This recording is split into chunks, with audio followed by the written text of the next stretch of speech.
Welcome to the Tennessee Heart Health Network webinar. Our aim is to be your resource for innovative statewide initiatives to improve primary care for all Tennesseans. We hope that you enjoy today's educational program and share it with your colleagues to make a better impact of heart health in Tennessee.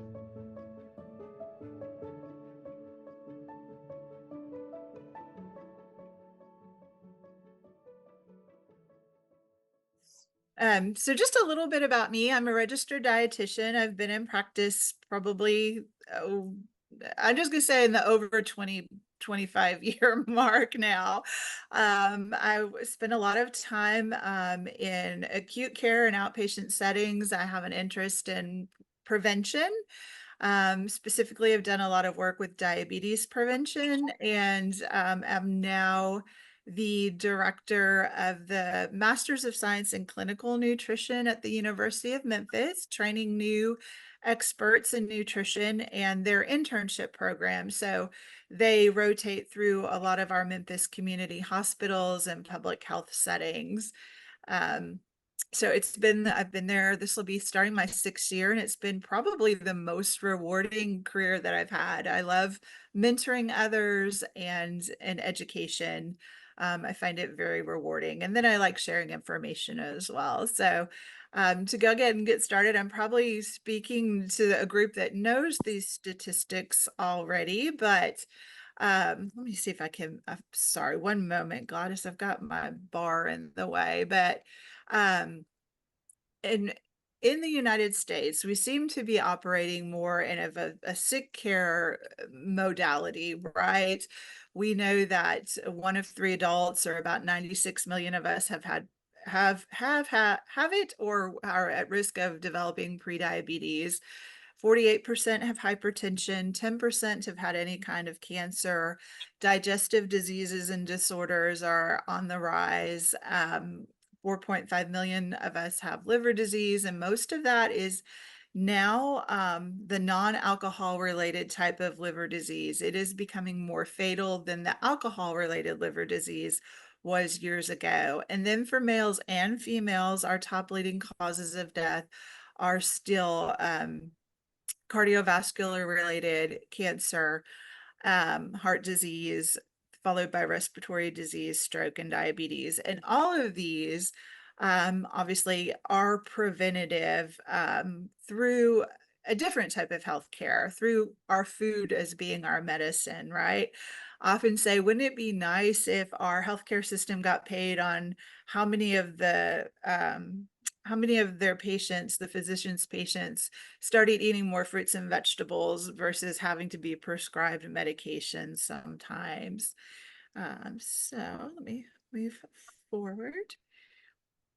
So it's kind of, I think this is waking up, especially in the Memphis community. We're seeing some healthcare facilities even do prescription produce programs, but medicine is not really healthcare. Food is our healthcare. And it's time to get everybody on the bandwagon towards adopting more of the food as medicine approach. However, there are some barriers to food is medicine, right? And I wanted to spend a little bit of time talking about that today. So not only are we always kind of think of barriers as maybe being access to grocery stores that sell healthy foods and finances, and those are problems that we in the United States have. But I think we also have other problems behind the policies that are so influential on our dietary guidance. So there may be more to it than that. I'm from the United States, and some of you may have spouses or be from other countries. My husband is from the United Kingdom, and we notice when we travel to the United Kingdom, not that we get to do it as much as I would like to, but the food tends to go bad quicker.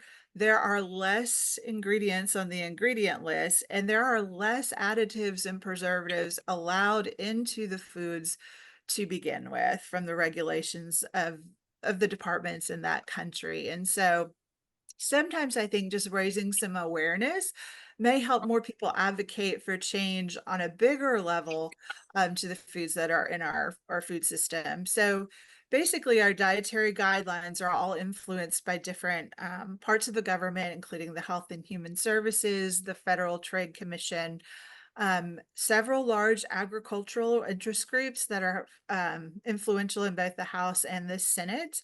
And then, of course, our largest bill that influences food decisions is the Farm Bill. And this is where our supplemental nutrition program falls under. So the Farm Bill, it does give a large amount of money every year to SNAP, but it also gives a large amount of money every year to subsidies. And so there is some who think that possibly kind of the processing of America, right, may come from some of these subsidies that are going to support corn that ends up in the high fructose corn syrup, or soy that ends up in the soybean oil that is used so prevalently. Um, and SNAP also, it could probably use more financing, right? We're giving it billions of dollars. Originally, SNAP was meant to be kind of a hunger preventer, some to help get over the gap, not necessarily giving enough money for ideal nutrition. So to kind of put that in perspective, and this is pre-COVID, so prices are probably different now. Um, in 2019, the average SNAP participant received about 129 a month for one person, um, which is about $4 a day or $1.44 a meal. And if we compare this to price of maybe an apple at $1-ish each, broccoli, this is probably even a little bit more at about $2 and some change. And then any bagged salad or vegetable like spinach or greens at upwards of $3.99 each. So why not push for change to subsidize and encourage fruit and vegetable subsidies to help with more more more for our dollar for these products? And to put it even more in perspective, so the Farm Bill gives about $30 billion to commodity crops as compared with the 147 to 210 billions of dollars that are spent managing healthcare issues that are associated with obesity. So I think we have some change that can be done on all different sides of the situation to help out. Um, and then also in looking at who makes the choices for our nutrition, and men on the call, I'm not being offensive, but this is just what some of my recent research has shown, that women are the primary, not only grocery shopper and cook, but they are also 3 times as much more likely to actually worry about the family's nutrition choices. Am I getting the best that I can for the dollar that I spent? They worry over the time they need. Am I going to have time allocated in the day to prepare all the meals that I need to for my family and my children? They spend on average about 68 minutes a day or more cooking versus 23 minutes for men. Women are more likely to choose fruits and vegetables if they have access and the means to do so. And they're more likely to be taken less seriously, though, when they bring up complaints of health, pain, illness, or mental health situations to their care providers. And so I think this brings up another aspect to look at in our society is that we have facts and figures about the access to healthy grocery stores and access to places to get our exercise and funding to do that. But what about the other pieces of the puzzle, perhaps, that influence the behaviors of families and of those who are in charge of the um, nutrition selections in our households? So example, one study I'd written had not written but had read had said that sometimes in some families the time that they allocate time for healthiness against time that they actually have with their child. So perhaps in a lower income family where a mother is having to prepare meals and work two jobs and try to fit in time with the children in between all this, they may actually opt for the less healthier option just due to that time constraint and wanting to have that one-on-one time with the child versus spending time chopping, cooking, and preparing vegetables.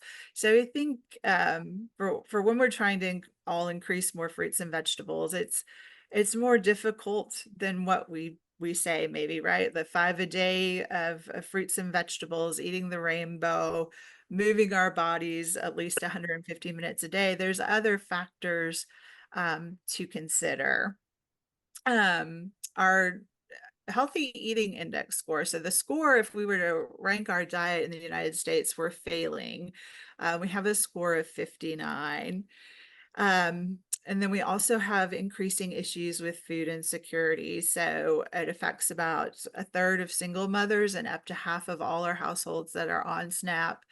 And then in 2020, regardless of family, at least one in three families with children experience food insecurity. But despite all the what I call doom and gloom, we have seen improvement since the mid 2020s. Our percent of our society that was eating or considered unhealthy fell from 56 to 46. The percent of our children considered to have low quality diets fell from 75 to 50%. We are actually seeing a daily consumption uptick in adults and children of whole grains, fruits, vegetables, nuts, seeds, yogurt, and a slow decrease in the intake of sugar sweetened beverages and red meats, or specifically beef and pork. Um, Other barriers to adopting plant-based diet might be the environment. We were talking about the heat before this started. How many of you have heard about I think we're having flooding in the space of the past 2 months. I've heard about flooding, fires, I think snow, and a heat bubble in different areas of the United States. And so this impacts the crops, the quality and the availability of what is available to us to purchase. Um, Other aspects that we may have, environmental aspects, we have waste, we have overproduction of some crops and crops not getting to retailers to be distributed to the public to begin with.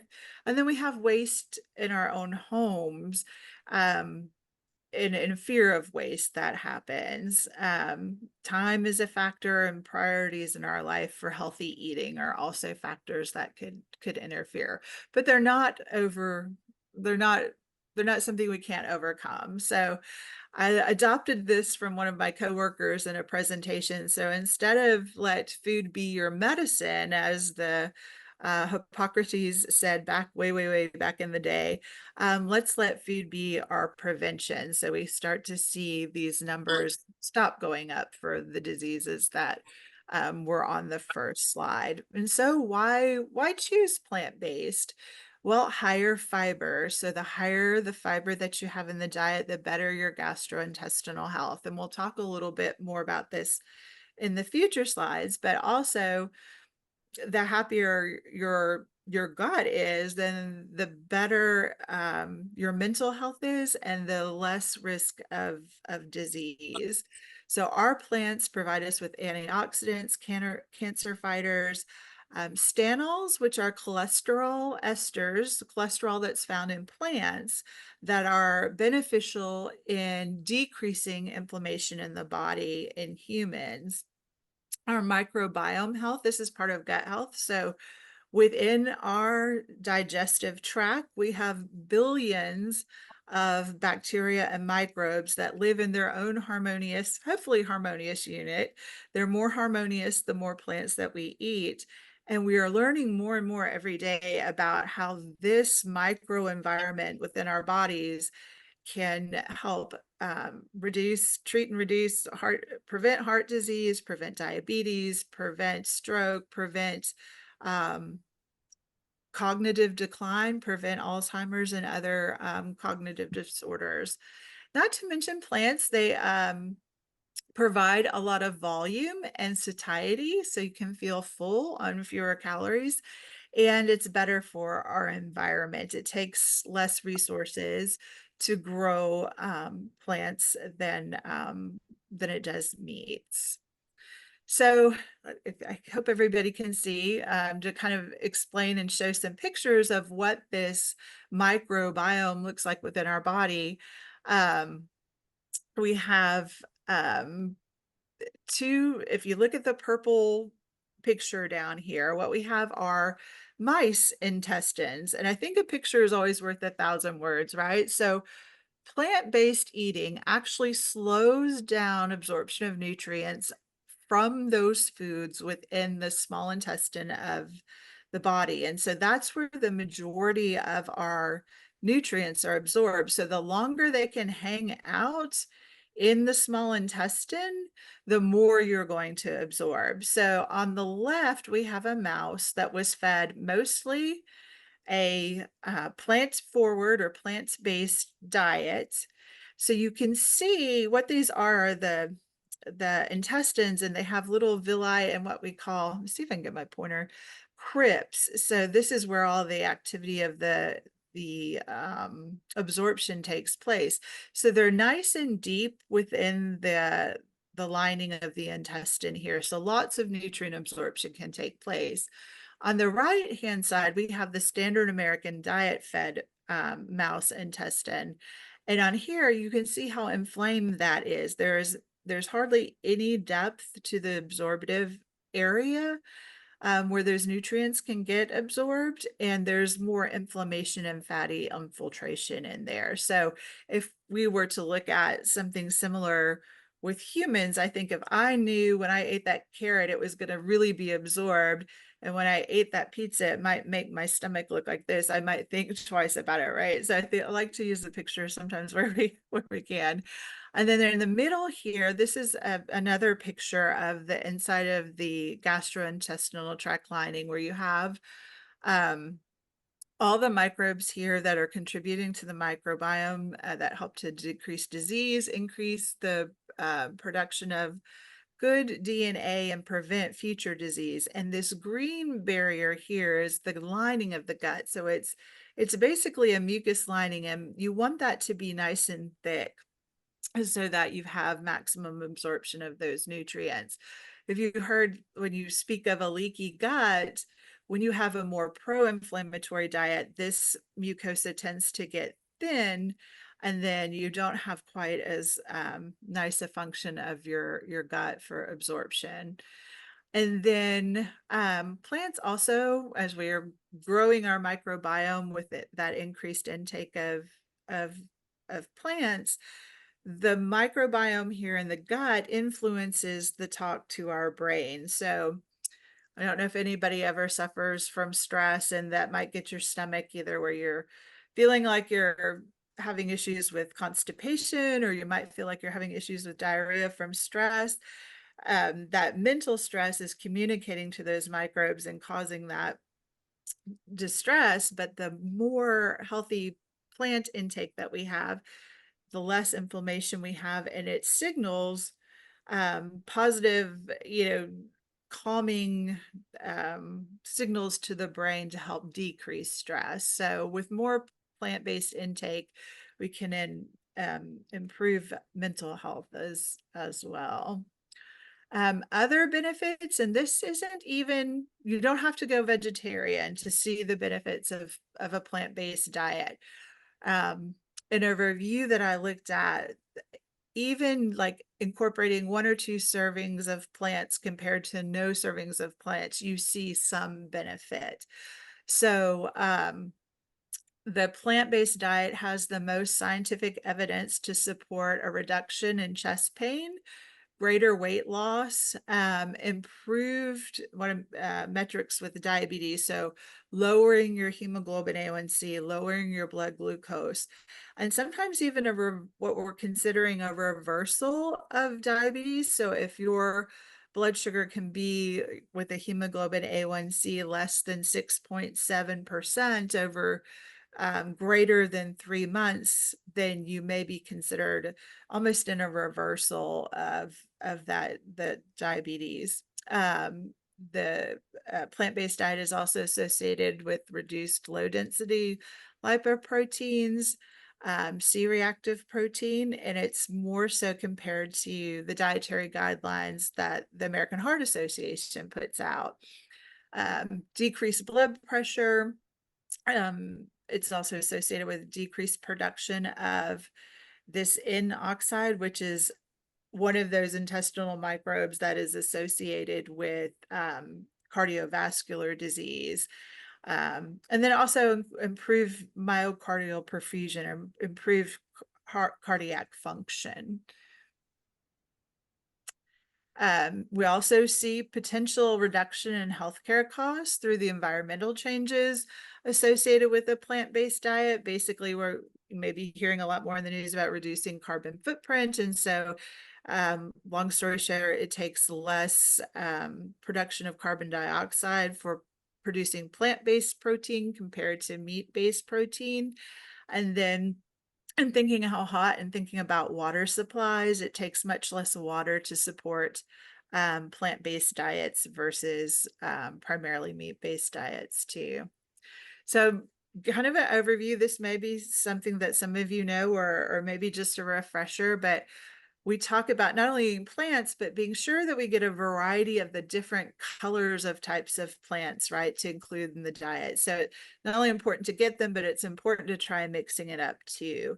So we always talk about, here's kind of some of the examples of eating from the rainbow. So we have our blue and purple plants. So that's beets and turnips and cabbage, prunes and blueberries. These are all high, and what gives them that purple color is something called anthocyanin. And this is high in antioxidant and antimicrobial activity. And so what that means is it's just a great cancer preventer. It suppresses tumor growth. It also will lower LDL cholesterol, prevent blood clots, protect your vision, and assist with brain health. Orange, and if I've probably forgotten somebody's favorite fruit or vegetable, so I apologize. I was just throwing some up here just to have them in the mix, but I will mention one thing. I'll mention it when I get to the greens. Anyway, oranges, obviously oranges, sweet potatoes, squash, mangoes, they're all high in an antioxidant called vitamin C. That's what gives them their yellow color, along with beta carotene. And so these two both work together kind of as an immune system boost and to neutralize something that we call free radical damage. So that's damage that can happen to your cells just from exposures to things in the environment, right? Like poor air quality. I think about that right now. As I apologize, I sound very stuffy as it is, but with this high heat and lack of rain, it's affecting a lot of people. So these foods are helpful for helping fight that. Brown and white, I know that's not really in the rainbow, but I felt they were very important to include. So we have mushrooms and beans and garlic and onions, and these are all high in something called an allicin. And so this is essentially a compound, and it's what causes also that smell. That's if you ever chop garlic and it stays on your fingers for days, or onions, it's the compound behind that. It is a very potent anti-inflammatory agent. And so it has been associated, these foods are associated with lowering blood pressure, lowering cholesterol, improving heart health, and lowering cancer risk as well. Green, so we've got broccoli, grapes, asparagus, green beans, peas, peppers, kale, and collard greens. Somebody pointed out one time when I did this, I have collard greens on there. Greens are just as good as kale. These all contain beta carotene, calcium, fiber, folate, vitamin C, magnesium, and they're all working together again to prevent heart disease, and this is basically all of these are protecting against inflammation processes in the body, osteoporosis. And I believe I just read something not too long before this call with joint health too, being another thing that the fibers from these foods help with. Yellow, we have carotenoids that are present to give the yellow color. So you might see these in apricot, pineapple, squash, cantaloupe, lemons. They're high in flavonoids, potassium, lycopene, vitamin C, and work together to promote heart health, prevent cancer, and also promote healthy joints.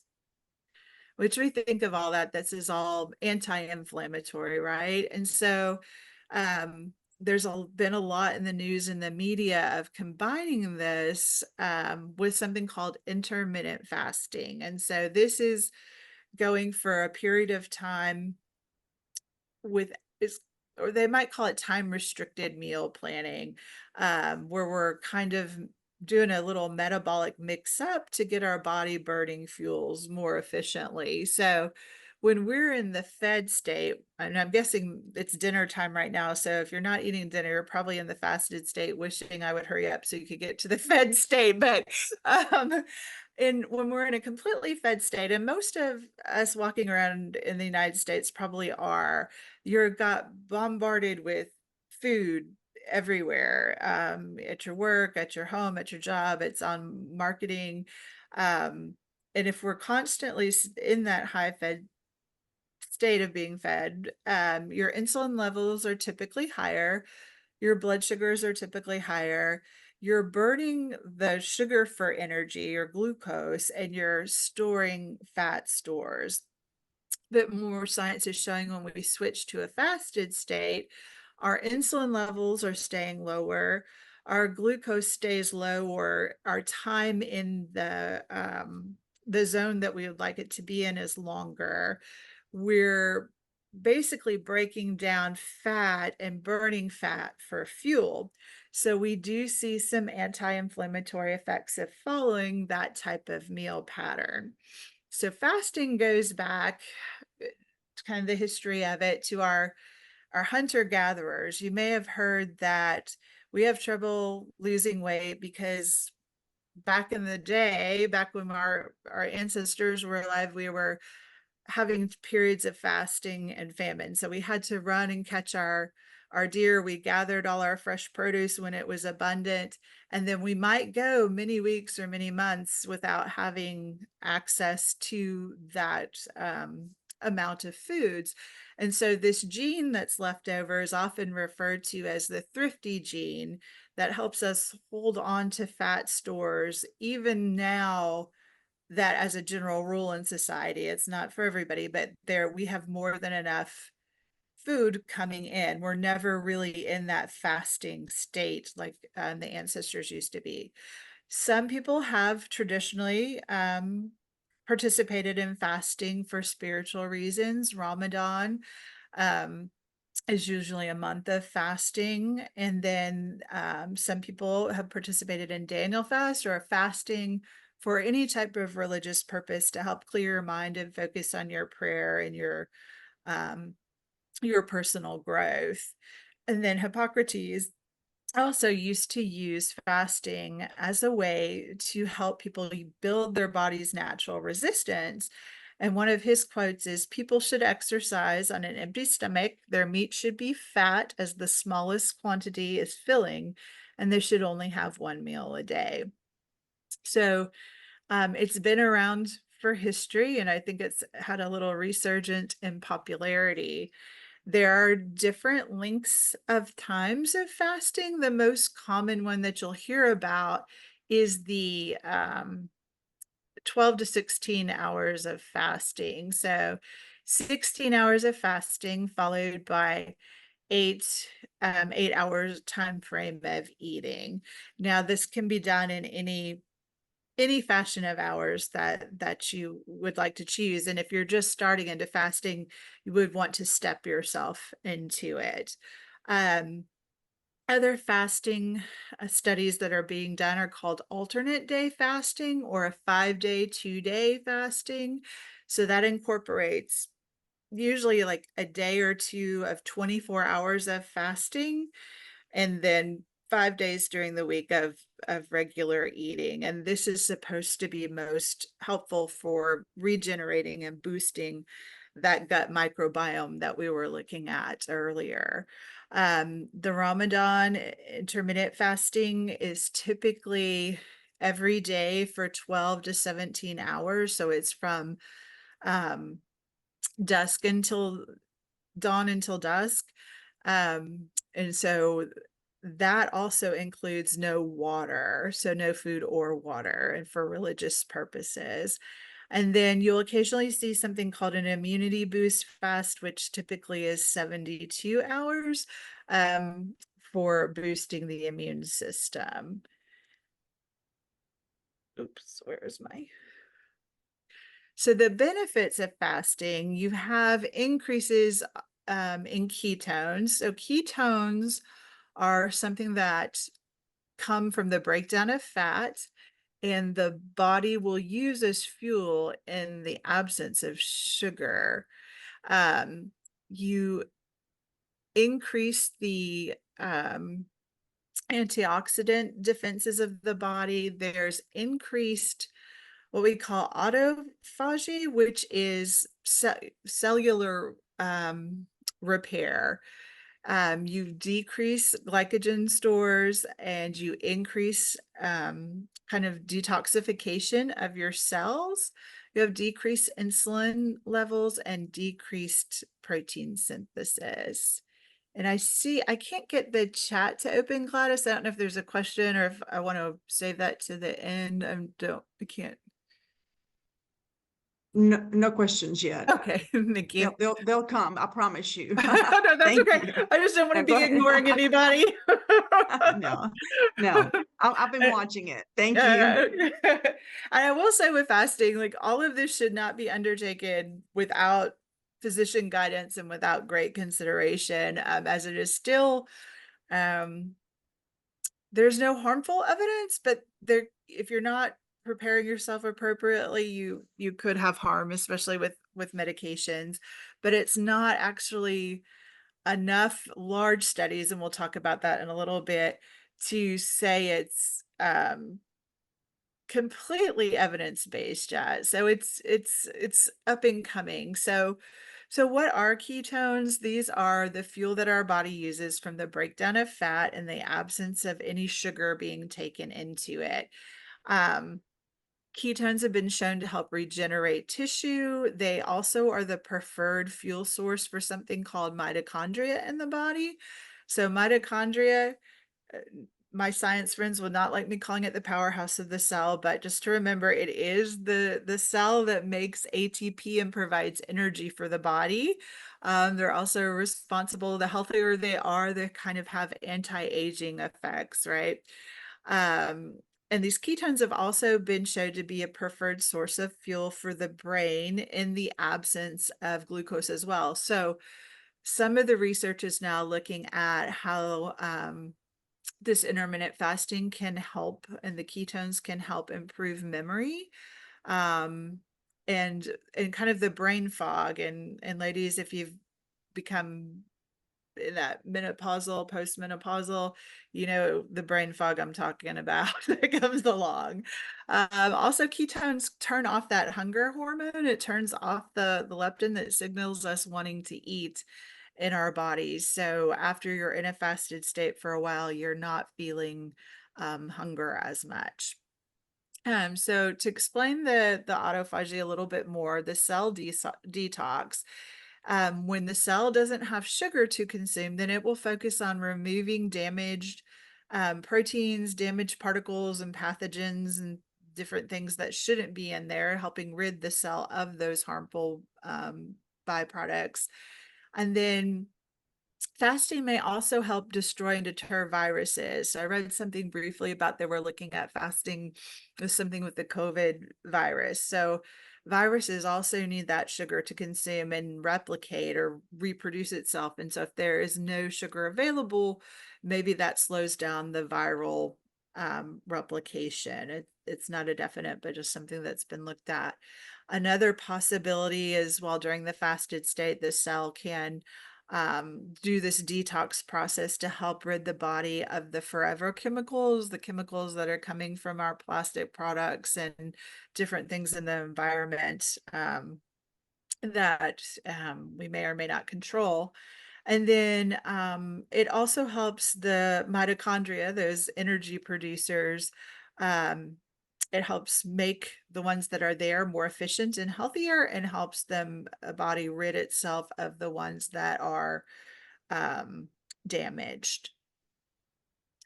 So the fasting will also help release glycogen that's stored in the liver and the fat, help reduce weight. It will improve, oops, like I mentioned before, insulin sensitivity and decrease spikes in insulin. So back to our microbiome. So especially in fasting in conjunction with a mostly plant-based or plant-forward diet has been shown to inside the gut, you have different types of these microbes, and there's one called Bacteroides and one called Firmicutes. And so obesity, or persons that have maybe obesity, have been shown to have an overabundance of the Firmicutes microbes compared to Bacteroides. And so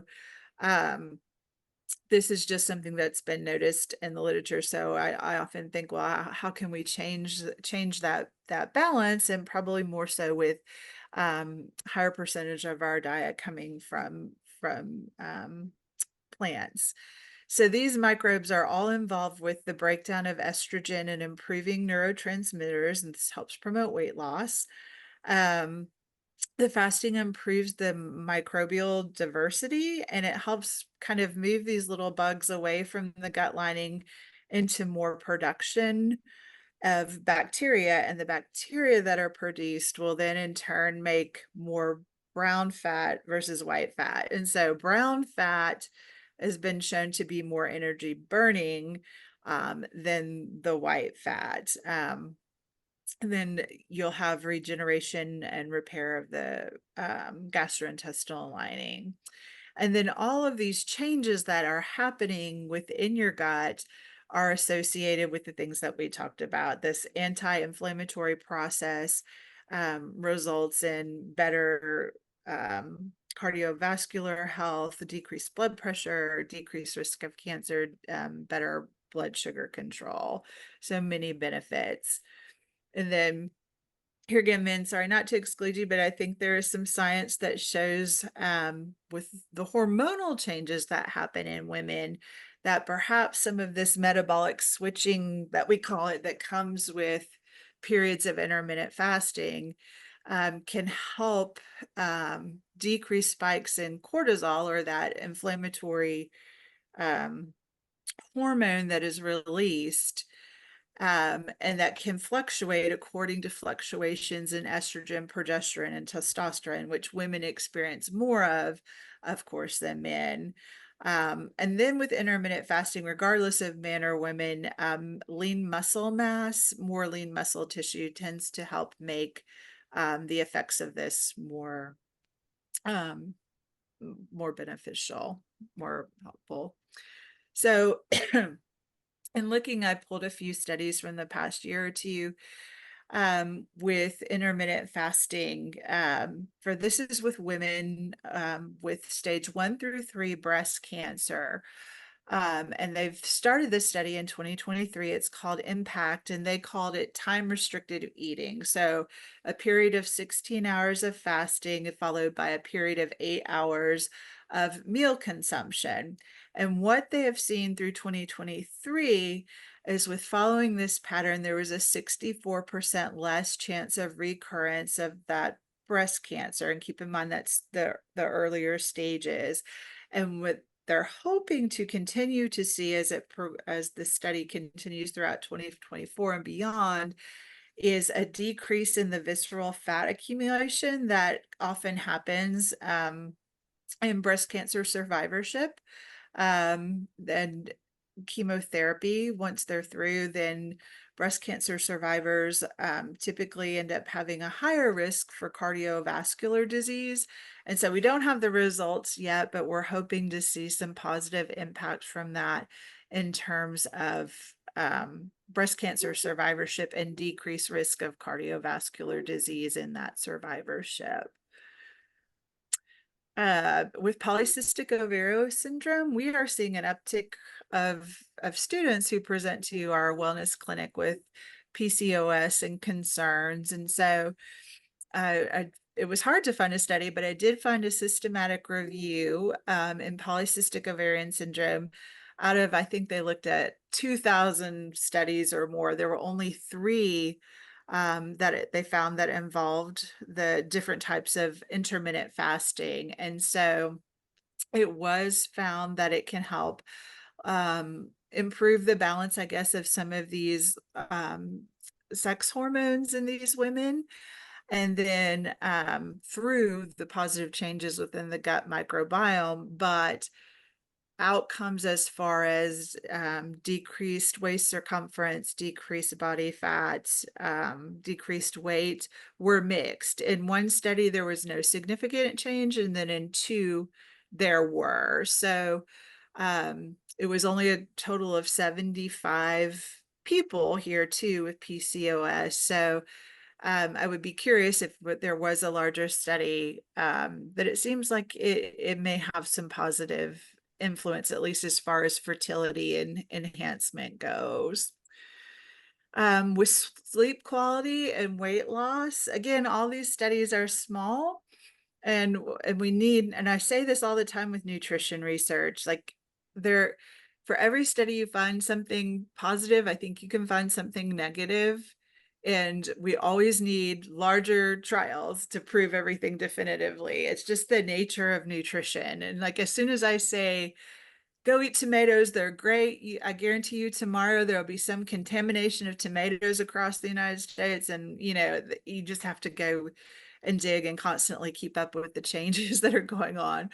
But anyway, so in the study with sleep quality and weight loss, looking at about 56 overweight and obese females who did, again, alternate day fasting. And this was, again, 2 days of 24-hour fasting and 5 days of normal eating.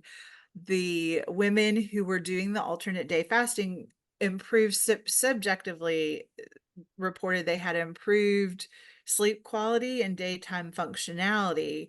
But the interesting thing was on the test, and I'm drawing a blank on the name they used for the official scale, there were no differences in the scores. So in their minds, doing the alternate day fasting improved their ability to remain alert and felt they were sleeping better at night. But it's questionable as to if that was of significance or just by chance.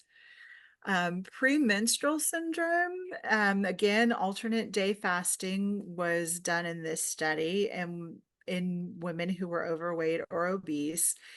And they were looking at if this fasting was impactful on how these women rated their quality of lives and decreased symptoms of mood instability or anger related to the symptoms of premenstrual syndrome. And so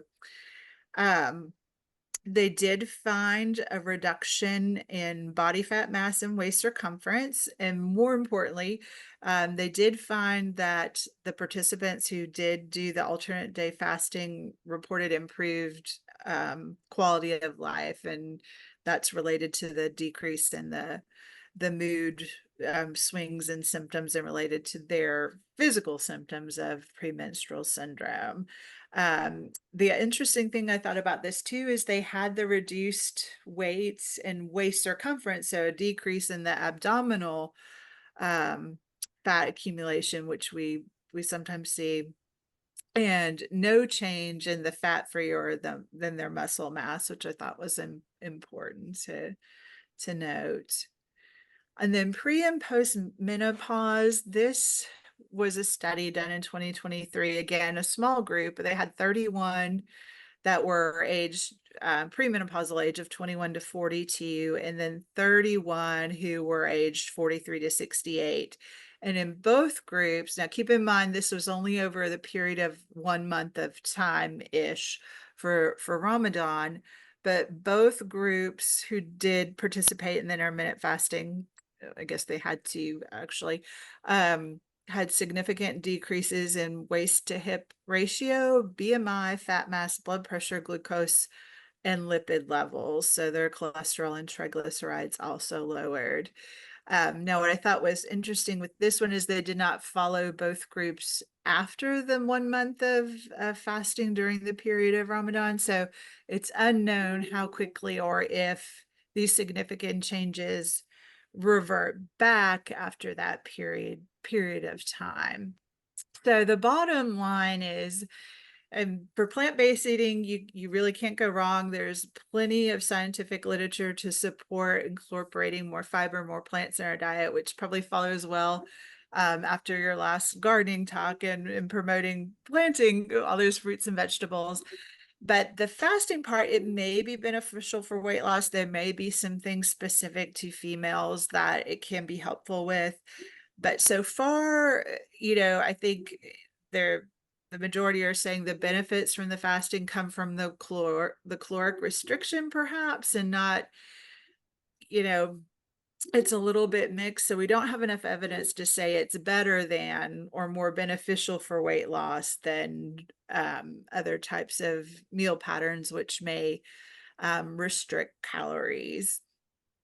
I do want to say the caveat I mentioned earlier with considering intermittent fasting, you also have to consider that this isn't appropriate for you if you've have a current or a past medical history of any type of trauma or abuse, or you've gone through cycles of food insecurity, disordered eating, or body dysmorphia images. This focus on the time and eating versus not eating, it can be, you can almost slide into disordered eating pattern, right? And I guess I'm more prone to seeing this with the college age students that can sometimes be an issue. And there has been research showing that people who are exposed to forms of trauma or abuse may slide into disordered eating from this type of pattern of eating. So it is not for everybody. There could be benefits, but you have to approach it very carefully and make sure everybody in your healthcare team is informed. So the physician, if you have a dietitian, nurses, nurse practitioners, and support people to help you with it. The other things I always talk about with people is, how committed are you to making a dietary change, and why are you making it? Again, like I mentioned before, it doesn't have to be all or nothing. Trying pieces of different things that may help you in your health is beneficial.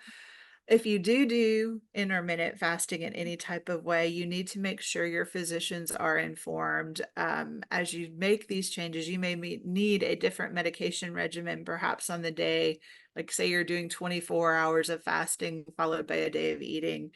Especially if you have diabetes, you would need different medication regimens.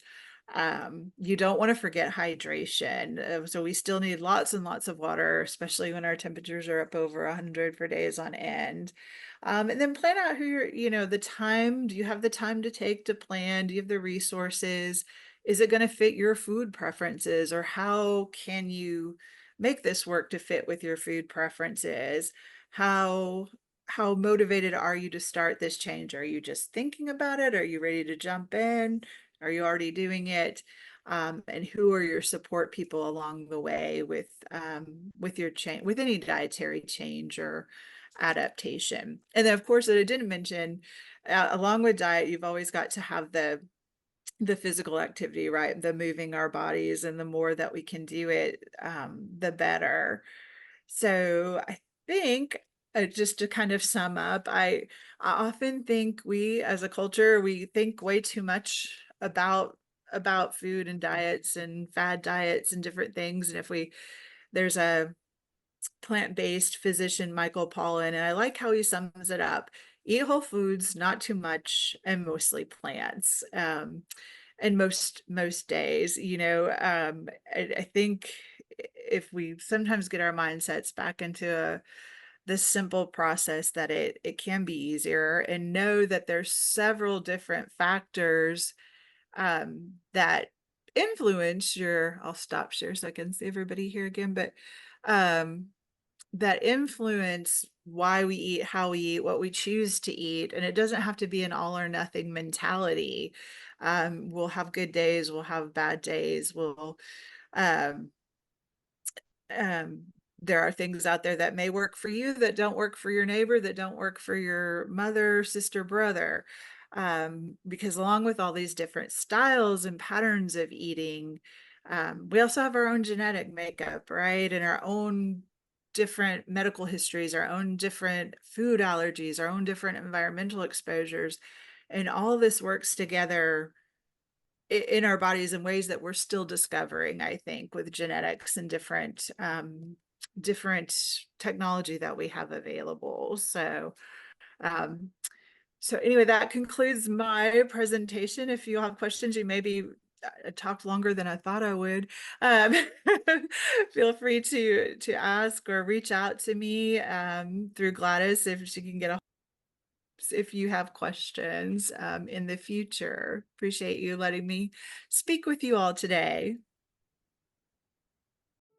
We hope that you've enjoyed today's webinar. For more information and resources, please visit our website, tnhearthealth.org. You can find more webinars under our resources page. You can also follow us on Twitter, LinkedIn, and YouTube. Please let us know if there are any specific topics or speakers that you would like us to present. Lastly, tell anyone you know who would be interested in helping to decrease the burden of cardiovascular diseases in Tennessee and share the webinar. Together we can achieve our goals of managing and preventing heart attacks and strokes for Tennesseans.